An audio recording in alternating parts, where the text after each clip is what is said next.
పల్లె పిలుపు చలో ఆంధ్ర న్యూస్కు స్వాగతం.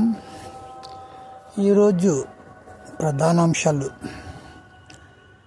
మన ఆంధ్రప్రదేశ్లో విద్యాశాఖలో ఉపాధ్యాయులు సమయపాలన పాటిస్తూ విద్యాభివృద్ధికై అనునిత్యము కృషి చేస్తూనే ఉన్నారు. అయితే వారి కృషి ఫలితాలను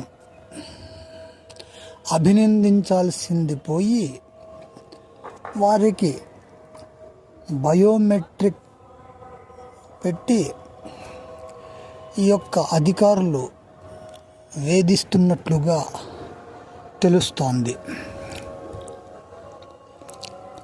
ప్రభుత్వము దానిని ఖచ్చితమైనదిగా తెలియజేయనప్పటికీ ఈ యొక్క అధికారులు మాత్రము వారిని అనేక రకాలుగా ఇబ్బందులకు గురి చేయడం జరుగుతుంది. ఈ యొక్క సమయానికి అటెండెన్స్ వేయవలనన్న ఉద్దేశంతో త్వరగా రావడం వల్ల కొంతమంది ఉపాధ్యాయులకు యాక్సిడెంట్లలో మరణించడం కూడా జరిగింది. అధికారులకు ఇవేవి పట్టవు.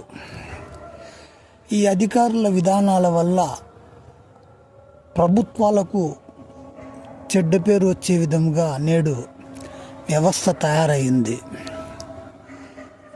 ప్రభుత్వం చెబుతున్నది ఒకటి, అధికారులు చేస్తున్నది ఒకటి అన్నట్లుగా తయారైంది వ్యవస్థ నేడు. ఇటు జిల్లా విద్యాశాఖ అధికారులు అయితేనేమి, అటు మండల విద్యాధికారులు అయితేనేమి, అటు ఉన్నతాధికారులు అయితేనేమి, పర్యవేక్షణల పేరుతో ఉపాధ్యాయులను అనునిత్యము వేధింపులకు గురి చేయడము ఎంతవరకు సమంజసము అని మేధావి వర్గాలు, ఇటు విద్యార్థుల యొక్క తల్లిదండ్రులు కూడా ప్రశ్నించడము నేడు జరుగుతోంది. ఉపాధ్యాయుల యొక్క పాత్ర ఈనాటిది కాదు. సమాజంలో మొట్టమొదటి నుంచి ఒక గౌరవమైనటువంటి పాత్ర కలిగి ఉన్నారు. కాబట్టి ప్రభుత్వము ఇటువంటివి